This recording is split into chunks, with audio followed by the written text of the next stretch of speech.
ಆತ್ಮೀಯ ಬಂಧುಗಳೇ, ಶ್ರೀಮದ್ ಭಗವದ್ಗೀತೆ ತತ್ವ ವಿವೇಚನೆ ಟೀಕಾ ಅಧ್ಯಾಯ 4 ಜ್ಞಾನ ಕರ್ಮ ಸನ್ಯಾಸ ಯೋಗ. ಇದರಿಂದ 42ನೇ ಶ್ಲೋಕವನ್ನು ತಿಳ್ಕೊಳ್ತಾ ಇದ್ವಿ. ಓದ ಭಾಗದಲ್ಲಿ ನಾವು ಅರ್ಜುನನಿಗೆ ಭಗವಂತ ಸಂಶಯವನ್ನು ಛೇದನ ಮಾಡುವಂತ ಹೇಳಿದ್ದು ಯಾಕೆ, ಅರ್ಜುನನ ಅಂತಃಕರಣದಲ್ಲಿ ಸಂಶಯ ಇತ್ತ ಇಲ್ವಾ, ಆ ವಿಷಯದ ಬಗ್ಗೆ ನಾವು ಸಂಪೂರ್ಣವಾಗಿ ಡೀಟೇಲ್ ಆಗಿ ತಿಳ್ಕೊಂಡ್ವಿ. ಯಾವ ಒಂದು ಅಧ್ಯಾಯದಲ್ಲಿ ಅದ್ರ ಬಗ್ಗೆ ಏನೇನು ಹೇಳಿದಾನೆ ಅಂತ. ಅದರಿಂದೆಲ್ಲ ನಮಗೆ ಗೊತ್ತಾಗಿದ್ದೇನು ಅಂತಂದರೆ, ಅರ್ಜುನನ ಮನಸ್ಸಲ್ಲಿ ಮೋಹದ ಕಾರಣದಿಂದ ಸಂಶಯ ಅನ್ನೋದಿದ್ದು ನಿಜಾನೇ. ಆದರೆ ಭಗವಂತ ಆ ಸಂಶಯವನ್ನು ನೀನು ತೊಡೆದು ಹಾಕಲೇಬೇಕು, ನಿನ್ನ ಕರ್ತವ್ಯ ಪಾಲನೆಯನ್ನು ಮಾಡೋದಕ್ಕೆ ನೀನು ಸಿದ್ಧನಾಗಬೇಕು, ಯುದ್ಧ ಮಾಡು, ನಾನೇನು ಹೇಳ್ತೀನೋ ಆ ರೀತಿ ನೀನು ಕೇಳು, ಅದರಿಂದ ನಿನಗೆ ಒಳ್ಳೆಯದೇ ಆಗುತ್ತೆ ಅಂತೆಲ್ಲ ಹೇಳಿದ್ದ. ಅದನ್ನೆಲ್ಲ ನಾವು ತಿಳ್ಕೊಂಡಿದ್ದೀವಿ.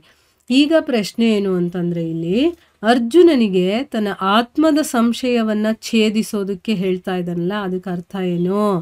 ನೀನು ನಿನ್ನ ಆತ್ಮದ ಸಂಶಯವನ್ನು ಛೇದನ ಮಾಡು ಅಂತ ಹೇಳಿದಾನಲ್ಲ, ಅದಕ್ಕೆ ಅರ್ಥ ಏನು ಅಂತ ಕೇಳ್ತಾ ಇದ್ದಾರೆ. ಉತ್ತರ ಏನು ಅಂತಂದರೆ, ಇಲ್ಲಿ ಕೃಷ್ಣ ಹೇಳ್ತಾನೆ, ನೀನು ನನ್ನ ಭಕ್ತ ಮತ್ತು ಸಖ ಕೂಡ ಆಗಿದೆಯಾ. ಅಂದರೆ ಭಗವಂತನ ಭಕ್ತರಿಗೆ ತಮ್ಮದೇ ಆದಂಥ ಜವಾಬ್ದಾರಿಗಳಿರುತ್ತೆ. ಆಮೇಲೆ ಸಖ ಕೂಡ ಆಗಿರೋದ್ರಿಂದ ಇಲ್ಲಿ ಭಗವಂತನ ಭಕ್ತನೂ ಆಗಿದ್ದಾನೆ, ಸಖ ಕೂಡ ಆಗಿದ್ದಾನೆ. ಅದಕ್ಕೋಸ್ಕರನೇ ಬೇರೆಯವರ ಅಂತಃಕರಣದಲ್ಲೂ ಯಾವುದಾದ್ರೂ ಶಂಕೆ ಇದ್ದರೆ ನೀನು ಅವರಿಗೆ ತಿಳಿ ಹೇಳಿ ಅದನ್ನು ದೂರ ಮಾಡಬೇಕಾಗಿರೋದು ನಿನ್ನ ಕರ್ತವ್ಯ. ಅದು ಸರಿಯಾಗಿದೆ. ಅಟ್ಲೀಸ್ಟ್ ನೀನು ಬೇರೆಯವರ ಅಂತಃಕರಣದಲ್ಲಿರುವಂತಹ ಶಂಕೆಯನ್ನು ದೂರ ಮಾಡಲಿಕ್ಕಾಗಲಿಲ್ಲ ಅಂದರೂ ಪರವಾಗಿಲ್ಲ, ನೀನು ಕನಿಷ್ಠ ನಿನ್ನ ಸಂಶಯವನ್ನಾದರೂ ನೀನು ಛೇದಿಸ್ಕೊಳ್ಬೇಕಾಗಿದೆ, ಅದನ್ನಾದರೂ ದೂರ ಮಾಡ್ಕೋಬೇಕಾಗಿದೆ ಅಂತ ಹೇಳ್ತಾ ಇರೋದು. ಅಂದರೆ ಇಲ್ಲಿ ತನ್ನ ಆತ್ಮದ ಸಂಶಯವನ್ನು, ಅಂದರೆ ತನಗಿರುವಂಥ ಒಂದು ಡೌಟನ್ನು, ಆ ಒಂದು ಸಂಶಯವನ್ನು ನೀನು ದೂರ ಮಾಡ್ಕೋಬೇಕು. ಈಗ ಬೇರೆಯವರು ಮನಸ್ಸಲ್ಲಿ ಏನು ಸಂಶಯಗಳಿದೆಯೋ ಅದನ್ನು ದೂರ ಮಾಡುವಂಥ ಒಂದು ಜವಾಬ್ದಾರಿ, ಕರ್ತವ್ಯ ಒಬ್ಬ ಭಕ್ತನಿಗಿರುತ್ತೆ. ಆದರೆ ಇಲ್ಲಿ ಬೇರೆಯವ್ರಿಗೆ ಮಾಡೋಕ್ಕಾಗ್ತಾ ಇಲ್ವಾ? ಅಟ್ಲೀಸ್ಟ್ ನಿನ್ನ ಮನಸ್ಸಲ್ಲಿರುವಂಥದ್ದು, ನಿನ್ನ ಒಳಗಡೆ ಇರುವಂಥ ಸಂಶಯವನ್ನಾದರೂ ನೀನು ಛೇದಿಸ್ಕೊಳ್ಬೇಕು ಅಂತ ಹೇಳ್ತಾ ಇದ್ದಾನೆ. ಇದಕ್ಕೆ ಅರ್ಥ ಇದು. ಆತ್ಮದ ಸಂಶಯ ಅಂತ ಹೇಳಿದನಲ್ಲ, ಅದಕ್ಕೆ ಅರ್ಥ ಇದು. ಇನ್ನು ಮುಂದಿನ ಪ್ರಶ್ನೆ ಏನು ಅಂತಂದರೆ, ಯೋಗದಲ್ಲಿ ಸ್ಥಿತನಾಗು ಮತ್ತು ಯುದ್ಧಕ್ಕಾಗಿ ಎದ್ದು ನಿಲ್ಲು ಅಂತ ಹೇಳ್ತಾ ಇದ್ದಾರಲ್ಲ, ಅದಕ್ಕೆ ಅರ್ಥ ಏನು ಅಂತ ಪ್ರಶ್ನೆ.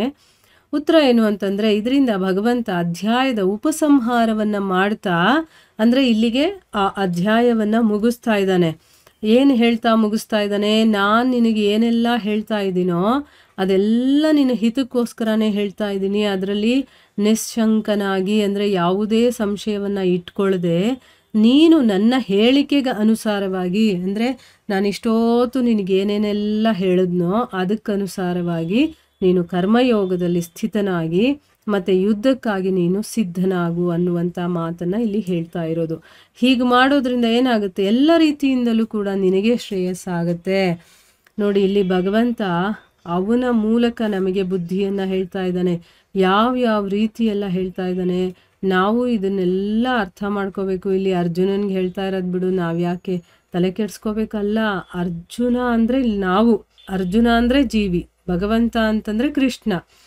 ಭಗವಂತ ಸ್ವಯಂ ಜೀವಿಗೆ ಹೇಳ್ತಾ ಇರೋದು, ನಾವು ಈ ಜಗತ್ತಲ್ಲಿ ಯಾವ ರೀತಿಯೆಲ್ಲ ನಡ್ಕೊಳ್ತಾ ಇರ್ತೀವಿ. ಈಗ ನಾವು ಒಬ್ಬ ಭಕ್ತರಾಗಿದ್ದಾಗ ನಮ್ಮಲ್ಲಿ ಸಮರ್ಪಣೆ ಭಾವ ಇರಬೇಕು. ಭಗವಂತನಿಗಾಗಿ ನಾನೆಲ್ಲ ಮಾಡ್ತಾ ಇದ್ದೀನಿ ಅಂತಿರಬೇಕು.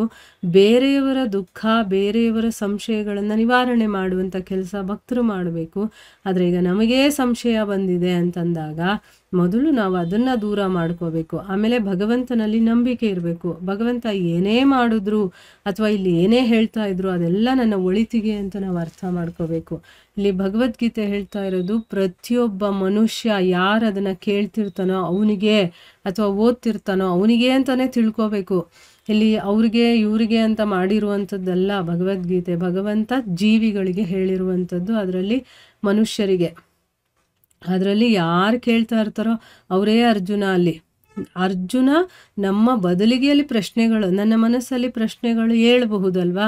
ಅದಕ್ಕೋಸ್ಕರ ಈಗ ನನ್ನ ಜೊತೆಯಲ್ಲಿರೋವಂಥವ್ರ ಬಗ್ಗೆನೇ ನಾನು ಕಾದಾಡಬೇಕಾಗಿರುವಂಥ ಪರಿಸ್ಥಿತಿ ಬರುತ್ತೆ. ಆದರೆ ಅವರು ಅಧರ್ಮಿಗಳಾಗಿದ್ದರೆ ನಾವು ಯಾವ ರೀತಿ ನಡ್ಕೋಬೇಕು, ನನ್ನ ಕರ್ತವ್ಯ ಏನಿದೆಯೋ ಅದನ್ನು ನಾನು ಸರಿಯಾಗಿ ಮಾಡಬೇಕು. ಅದ್ರ ಬಗ್ಗೆ ಎಲ್ಲ ಇಲ್ಲಿ ಹೇಳ್ತಾ ಇರೋದು ಆಯಿತಾ. ಇಲ್ಲೇನೋ ಒಂದು ಅರ್ಜುನಂಗೆ ಹೇಳ್ತಾ ಇದ್ದಾನೆ ಬಿಡು ಅಂತ ನಾವು ಸುಮ್ಮನೆ ಇರೋದಲ್ಲ. ಏನಕ್ಕೆ ಭಗವದ್ಗೀತೆ ಕೇಳೋದು ನಾವು? ಇದರಲ್ಲಿಂದ ಕೇಳಿ ಅದನ್ನು ನಮ್ಮ ಜೀವನದಲ್ಲಿ ಅಳವಡಿಸ್ಕೋಬೇಕು. ನಾವೇ ಅರ್ಜುನ ಅಲ್ಲಿ ಆಯಿತಾ. ಭಗವಂತ ನಮಗೇ ಹೇಳ್ತಾ ಇದ್ದಾನೆ.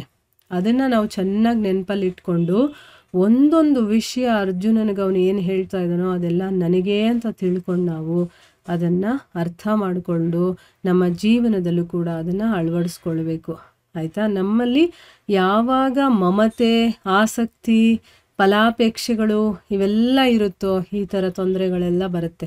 ಅದನ್ನೆಲ್ಲ ಬಿಟ್ಟು ನಾನು ಏನೇ ಕೆಲಸ ಮಾಡ್ತಾಯಿದ್ರು ಅದನ್ನು ಭಗವಂತನಿಗೆ ಸಮರ್ಪಣೆ ಮಾಡ್ತಾ ಇದ್ದಾಗ ಅದೆಲ್ಲ ನಮ್ಮ ಕರ್ಮ ಬಂಧನವನ್ನು ದೂರ ಮಾಡುವಂಥ ಕೆಲಸ ಮಾಡುತ್ತೆ.